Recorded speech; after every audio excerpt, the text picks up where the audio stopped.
Hello, everybody. Welcome to another edition of the Kevin Blekicki Show. This is episode number 54. Thank you for tuning in this week. We have another amazing show for you. There's so much going on in the NFL in terms of free agency and trades going on. There was history that was made in the MNBA, and you know it has to be serious if I'm willing to talk about male basketball at the professional level on this channel. But of course, we have to start off talking about the World Baseball Classic, or as I like to call it, the Wonderful Baseball Classic, because it has been nothing short of fantastic. It's so great to see all these players represent their different countries and get to show the world their culture. It is absolutely fantastic. Anyone who doesn't like it, I'm not going to go on the record and say that they're racist, but I will say that they do hate fun. This World Baseball Classic has been nothing short of amazing. And there is no reason why anyone who is a baseball fan wouldn't enjoy this. Now, granted, there are fans of teams out there who have players playing in this tournament. And obviously, you don't want to see your own guys get hurt. I know firsthand what that's like. The last World Baseball Classic, Edwin Diaz was celebrating with Team Puerto Rico. He hurt himself and he was out for the year. And it absolutely sucked. And it was one of the things that derailed the 2023 Mets season. So I understand, but I still want to see the best players out there. If they happen to be on my team, that is fine. I love seeing Juan Soto hit nukes. I really enjoyed watching Nolan McLean pitch the other night, even though that he did struggle against Team Italy. And I want to see a best on best international baseball competition, and that's what we're getting. And it's been fantastic. But there has been some controversy, and a lot of it has to do around Team USA because it is pretty widely accepted the fact that Team USA is the one team that really isn't treating this event seriously and is treating it like an exhibition because they're telling you, at least some of their players are telling you, that it doesn't matter. And the manager has no idea what he's doing. Now, when I'm talking about the players telling you it doesn't matter, essentially, to paraphrase, the other day Bryce Harper was doing a press conference and he said, "Yeah, this event is great. He's not knocking the World Baseball Classic, but the Olympics are more important, and he definitely wants to participate in that." Now, he's not wrong. The World Baseball Classic is not as big as the Olympics, but it can be in terms of baseball. It can be bigger than the Olympics. Certainly, the World Cup for soccer, I would think, is bigger than winning an Olympic gold medal in soccer. And I think that the same thing can be said here. Granted, the Olympics are a bigger event and more eyeballs are going to be on it, but they're going to be mixed in with other events like basketball, swimming, diving, ping pong, breakdancing, whatever other Olympic events that are out there. There's going to be more eyes on baseball, but they're going to be divided throughout other sports. Now, we are at a time in the sports calendar where March Madness is about to start.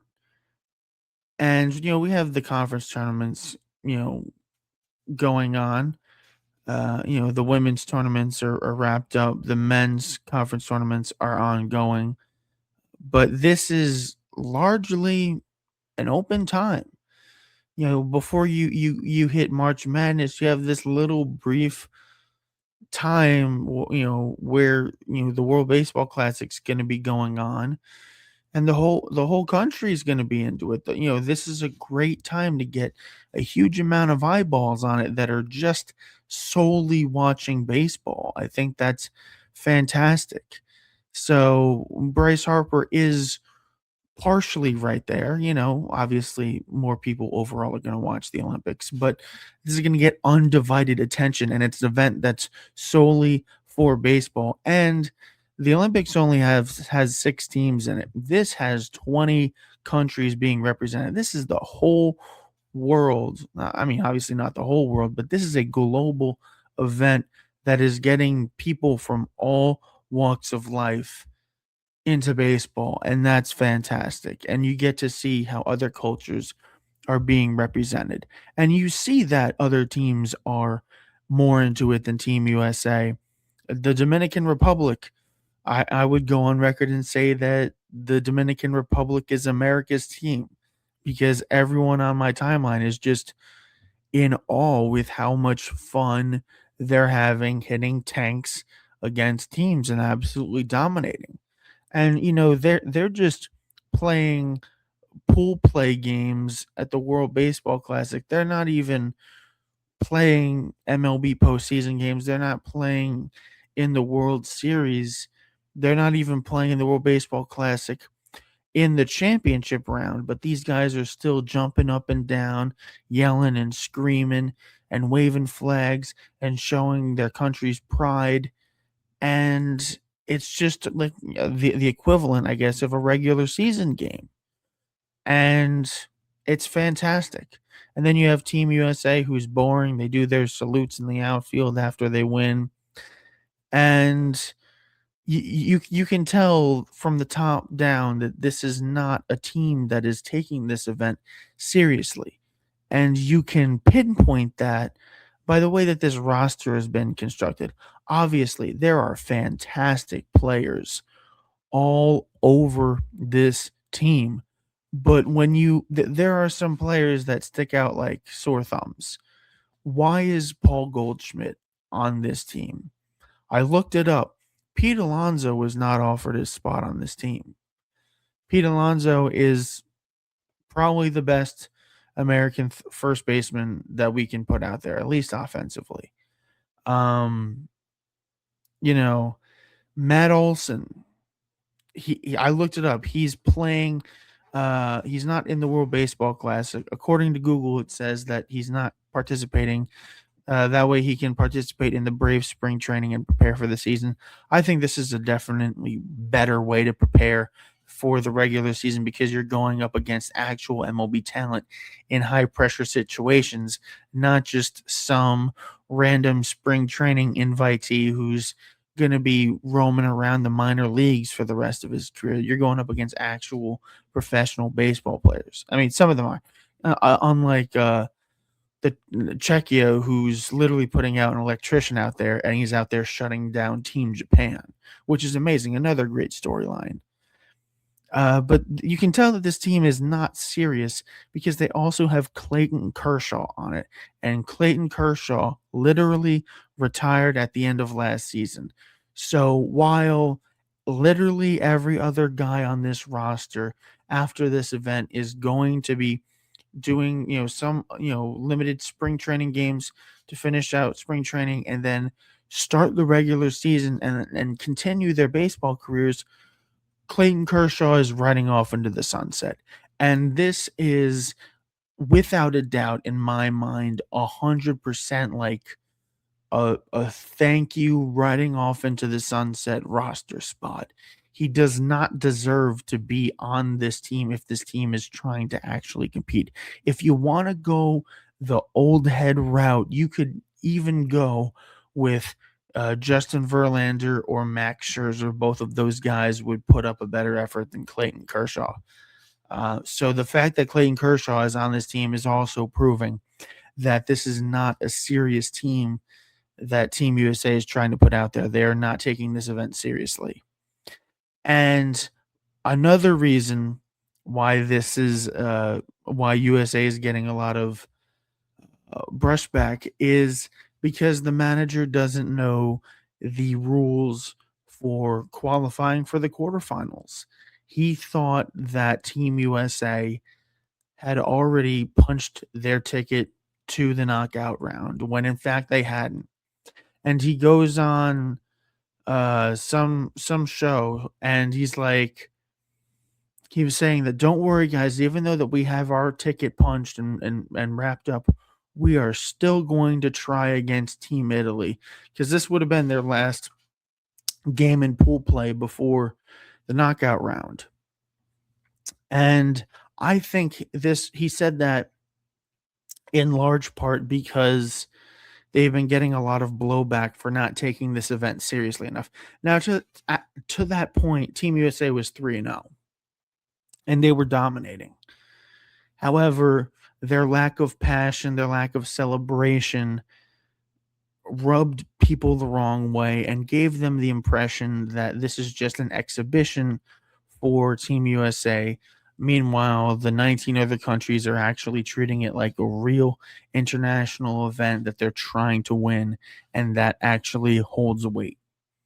So, Mark DeRosa, in my opinion, I can't prove this, but he was trying to get back at the critics and being like, no, no, no, we care about this event. We're trying to win. And in that game against Italy, they go out to an 8-0 lead. And unfortunately, it happened that Nolan McLean, from the Mets, is the one who kind of got it out of reach early on. And it sucks that that he was the one who had to take that on the chin and make some mistakes against what is turning out to be an absolutely loaded Italian roster.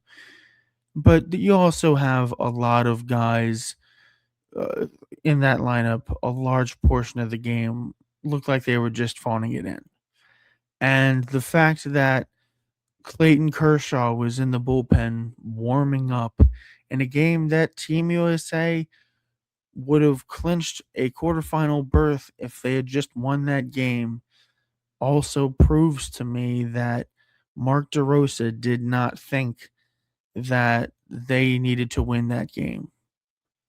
And he also falsely claimed that they had punched their ticket when they hadn't. So not only is Team USA out here making it look like they don't care about the World Baseball Classic, which is understandable because it's a fairly new phenomenon in the sport. It's only been around for 20 years. Meanwhile, baseball's been around for far longer than that.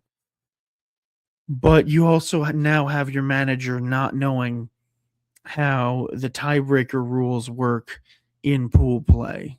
And he thinks that his team has clinched a spot that they hadn't yet. So it's just an all around terrible look for Team USA. But you do have to give credit to Team Italy because they were able to beat Team USA. They finish 4-0. They scored 8 runs against Team USA. And then the next game against Mexico, you're thinking, I mean, this is for them, it also was a win and you're in game, lose, and they get eliminated.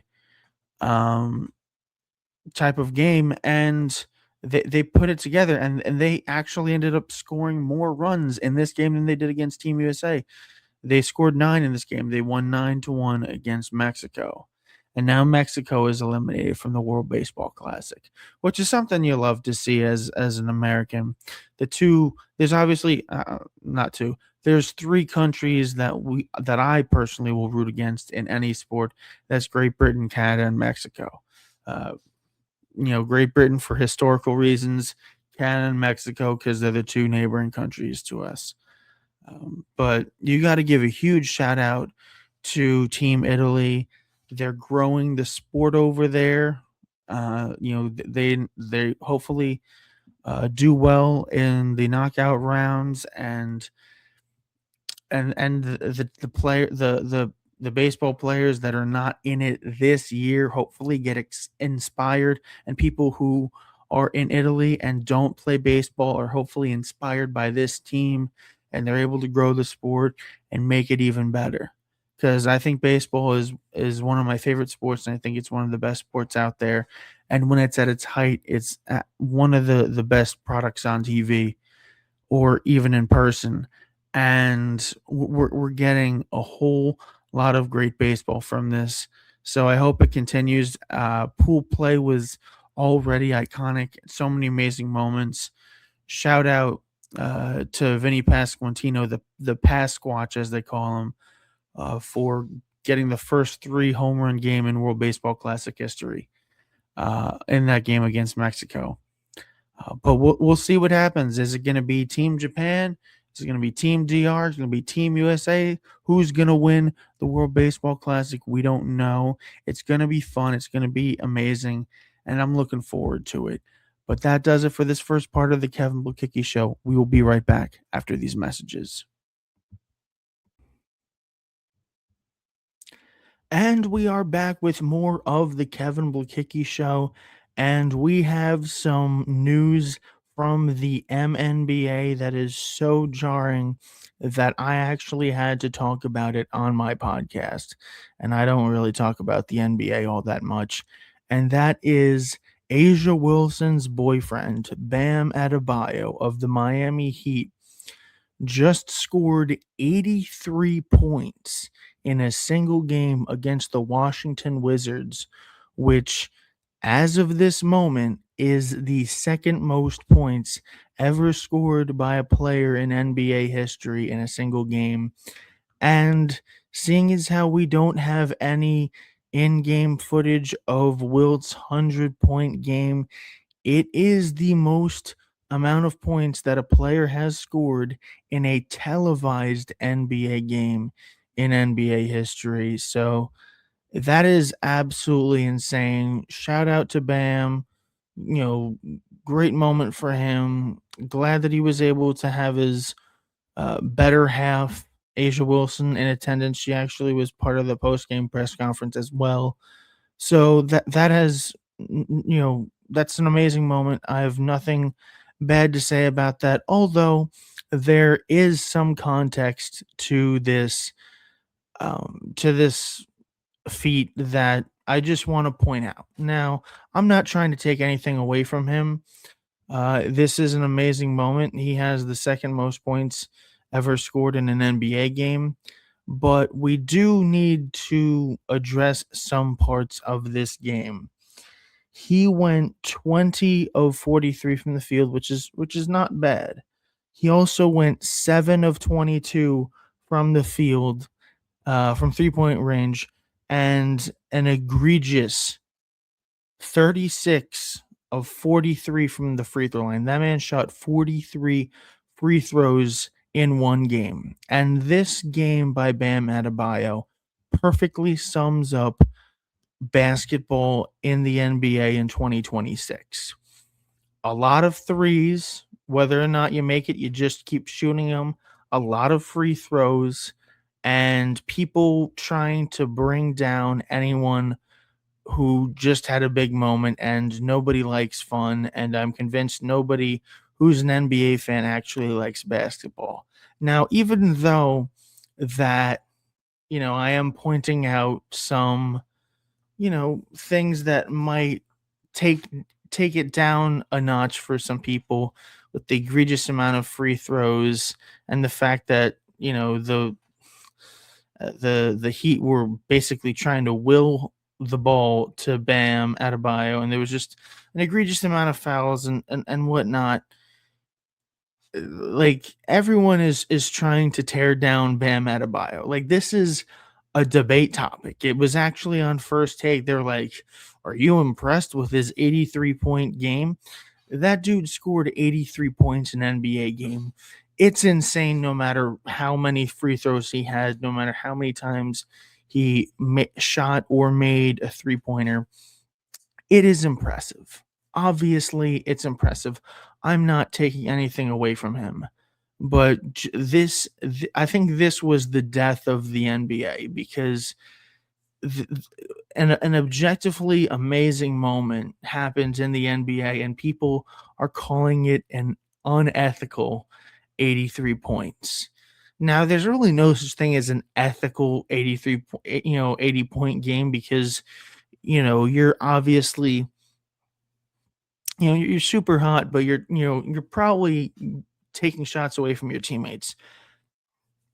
If you're at that, like, 60, 70 80-point range, you're probably taking good shots away from your teammates, and they're probably feeding you the ball a lot. Now I do want to point something out. I didn't watch this game. I would never watch the Washington Wizards on purpose if I wasn't getting paid for it. And I don't get paid for this show. I do it for the love of the game. I want to get paid. I do want to make money off of my podcast, and I do want to talk about sports for a living. But until that happens, I'm not watching the Washington Wizards willingly on a random weekday, especially not when we have college basketball going on as well as the World Baseball Classic. The NBA will never, and we can't even forget the NHL. Shout out to the Islanders for overcoming a 3-0 deficit against St. Louis and winning 4-3 in overtime and being a perfect 10-0 in overtime this season. There's so many better ways for me to spend my time than to watch a modern NBA game. It doesn't move me. It doesn't really interest me. And unless the Brooklyn Nets, who are my favorite team, are doing well, I don't really care about it. And they haven't been relevant since their big three left in KD, Kyrie, and James Harden. So once they stopped being competitive, I kind of stopped watching the NBA. I'll tune in every once in a while to the playoffs. I'll watch the NBA finals if it's not on a day where the Stanley Cup finals are being played. But yeah, it is what it is.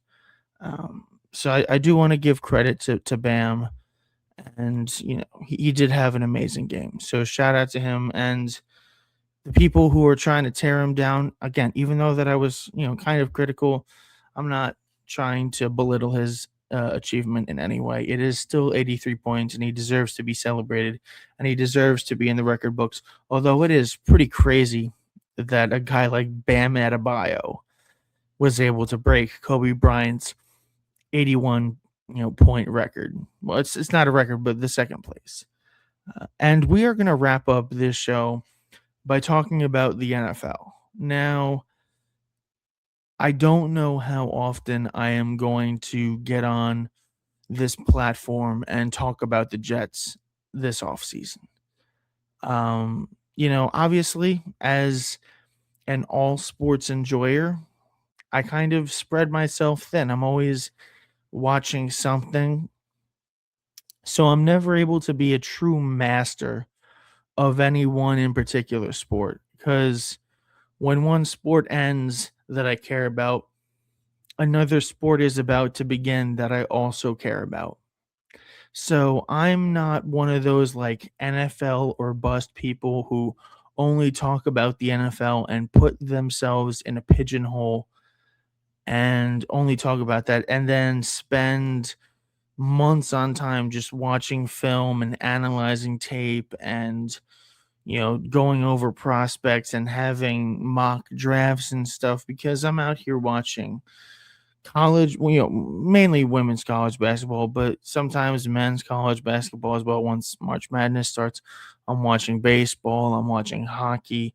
So I'm doing and I also, like to watch other TV shows and do other things with my time. So I don't dedicate my life to football. I'm not one of those people who fawns over the UFL because it's football and we need football year round. I'm good with sports being in the season that they're in. I have no desire for the NFL to expand to like 20 games or whatever BS thing that they're trying to do now. I'm not in the trenches. And as a Jets fan, it is even harder for me to really get behind this team. Sorry for going on that long tangent, but it's really hard for me to get excited preseason because we had Robert Saleh as our head coach, who is okay, and we had actual reason to be hopeful for the first time in my life as a Jets fan when Aaron Rodgers was our quarterback. And then we all know what happened on that 9-11 game against the Bills where he got injured. and missed the rest of the season. And then he wasn't terrible his second season, but the team still wasn't great. We still missed the playoffs. We thought that there were Super Bowl aspirations for that team, and they couldn't even make the playoffs in the 2 years that Aaron Rodgers was there. So Aaron Rodgers just broke me. I mean, if we can't make the playoffs with a Hall of Famer as our quarterback, I don't really care about this next up and coming young quarterback from whatever college who transferred 17 times, who's 36 years old and still a rookie in the NFL because he played his last 20 years in college. I don't care. So the Jets have made a number of moves, much like everybody else in the NFL. They made some moves that I did objectively like. I don't want to sit here and say that nothing that the Jets do in this offseason isn't going to get me excited. I do like the signing of Minkah Fitzpatrick. I am very excited to see Demario Davis back in the New York Jets uniform. I have fond memories of him in one, and he went over to New Orleans, did very well for him. So I'm glad to have him back. But the one move that doesn't really excite me is Geno Smith getting traded back to the Jets. And I'm a big proponent of when you trade someone who was previously on your team, you automatically lose that trade, at least in my opinion. Geno Smith was drafted by the Jets. So the fact that he left and they traded for a backup quarterback when they had Tyrod Taylor in the building makes no sense to me, especially when you look at the fact that Geno Smith started for the Raiders last year, and Geno Smith is the reason why the Jets don't have the number one overall pick in the NFL draft this upcoming April. It's because he led them to the worst record in the NFL. So he leads them to the worst record in the NFL. He, by all accounts, they're taking Fernando Mendoza with the first overall pick. So they're probably going to get rid of Geno Smith anyway. And the Jets traded for the guy who just led a team to the worst record in the NFL. Now, if their thought is we really need this guy because we really need to suck next year and we want to get as close to the number one pick as we can so we can try and draft Arch Manning or another franchise quarterback, well, then I think that you made the right decision. I mean, this move doesn't move me. Like, time is a flat circle. Geno Smith is now back in New Jersey as a member of the Jets. Whatever, man. I mean, how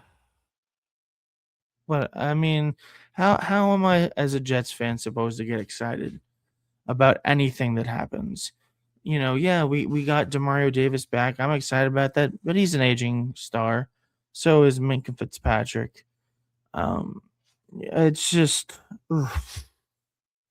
the Jets' big idea at quarterback was to trade for the guy who just was so bad that he led a team to the number one overall pick. You can't make this up. You really can't make this up. I mean, whatever. I mean, Geno Smith was good when he was in Seattle a few years ago. But then again, we can only go by what he's done recently. This is what have you done for me recently league and what have you done for me recently type of world. It's great that he was good in Seattle, but the most recent evidence that we have of Geno Smith being a quarterback is that he is not good. And we just went with a different option at quarterback. We transitioned from Aaron Rodgers to Justin Fields, and we were trying with Justin Fields, and he was supposed to be our future quarterback, and he ends up starting 0-7, and we end up with the number 2 overall pick. And he objectively has some of the worst games I've ever seen from a quarterback ever. So that's where we're at. And speaking of the Raiders, They did trade away Max Crosby to the Ravens, and now the Ravens have backed out of that deal because he failed a physical. And now Max Crosby is going back to the Raiders, who just was benched at the end of the season, despite him posting videos of him on social media being healthy because he wanted to play, and the team purposely benching him so they improve their chances of losing and getting the number 1 overall pick. So that's going to go horribly. Very interested to see how that dynamic works. But that does it for this edition of the Kevin Blekicki Show. Thank you for tuning in. As always, if you want to follow me on social media, you can follow me on Twitter, TikTok, and Instagram at Kevin Blekicki. Programming note, I won't be uploading a Kevin Blekicki Show next week. I'm going on vacation. I might make a video if I'm able to after the WBC championship, just recapping that. Otherwise, I will see you in 2 weeks. Have a great time, and we'll see you next time.